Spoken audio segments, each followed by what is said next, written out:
क्या होगा जब एक शिष्य अपने ही गुरु को युद्ध के लिए ललकार दे? और जब उस युद्ध में टकराएं महादेव शिव और परशुराम की दिव्य शक्तियां, तो क्या पूरी पृथ्वी बच पाएगी? आज हम सुनेंगे इतिहास के सबसे भयानक गुरु शिष्य युद्ध की कथा, पृथ्वी को चीर देने वाला युद्ध। प्राचीन काल की बात है, जब पृथ्वी पर धर्म और अधर्म के बीच भयानक संघर्ष चल रहा था। अत्याचारी राजाओं के अत्याचार से धरती कराह उठी थी। राजा अपने बल और अहंकार में इतने डूब चुके थे कि प्रजा का जीवन दुख और भय से भर गया था। तभी एक योद्धा उठा, एक ऐसा योद्धा जो साधारण नहीं था। वो था भगवान परशुराम, एक ब्राह्मण, एक तपस्वी और एक अजेय योद्धा। अपने पिता के अपमान और अधर्म के बढ़ते प्रभाव से क्रोधित होकर परशुराम ने प्रतिज्ञा ली कि वे पृथ्वी को अत्याचारी क्षत्रिय राजाओं से मुक्त करेंगे। और फिर शुरू हुआ विनाश का एक ऐसा दौर जिसने पूरे संसार को हिला दिया। परशुराम का दिव्य परशु जब युद्ध भूमि में उठता तो विशाल सेनाएं भी उसके सामने टिक नहीं पाती। राज्य गिरने लगे, किले टूटने लगे और राजाओं का अभिमान धूल में मिल गया। लेकिन धीरे धीरे ये विनाश इतना बढ़ गया कि पूरी पृथ्वी का संतुलन ही डगमगाने लगा। स्वर्गलोक में देवताओं की सभा बुलाई गई।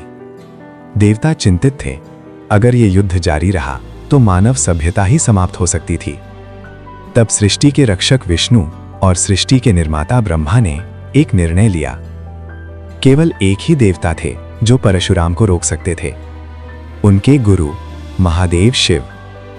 कैलाश पर्वत पर ध्यानमग्न बैठे भगवान शिव ने जब पृथ्वी पर फैलते इस विनाश को देखा तो उन्होंने अपनी तीसरी आंख खोल दी। आकाश में बिजली चमक उठी, पर्वत कांपने लगे और महादेव पृथ्वी की ओर प्रस्थान कर गए। युद्ध भूमि के बीच, जहां चारों ओर धुआं और टूटे हुए रथ बिखरे पड़े थे, वहीं परशुराम अपने अगले युद्ध की तैयारी कर रहे थे। अचानक आकाश में एक दिव्य प्रकाश प्रकट हुआ। उस प्रकाश से प्रकट हुए स्वयं महादेव शिव। गुरु और शिष्य अब आमने सामने खड़े थे। शिव ने शांत स्वर में कहा, परशुराम, अब ये विनाश रोक दो। धर्म का मार्ग संतुलन में है, विनाश में नहीं। लेकिन परशुराम का क्रोध अभी शांत नहीं हुआ था। उन्होंने उत्तर दिया, गुरुदेव, जब राजा अधर्मी हो जाएं, तो उनका अंत ही धर्म बन जाता है।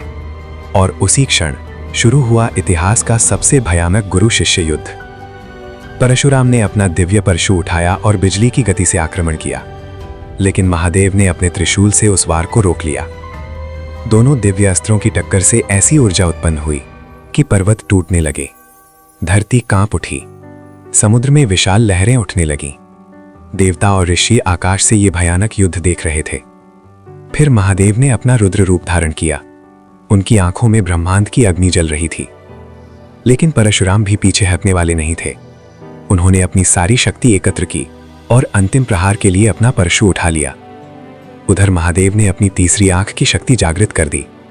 दोनों दिव्य शक्तियां टकराईं और उसी क्षण धरती फटने लगी, पर्वत गिरने लगे और ऐसा प्रतीत होने लगा कि पूरा संसार नष्ट हो जाएगा।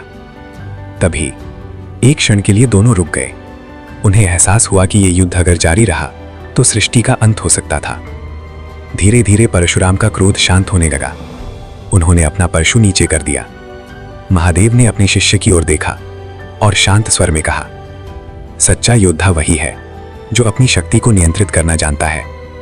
परशुराम ने सिर झुका लिया। उस दिन पृथ्वी विनाश से बच गई, लेकिन उस महायुद्ध के निशान आज भी पर्वतों, नदियों और समुद्रों में मौजूद हैं। और ये कथा हमें याद दिलाती है कि शक्ति महान है, लेकिन उससे भी महान है संयम और धर्म का संतुलन।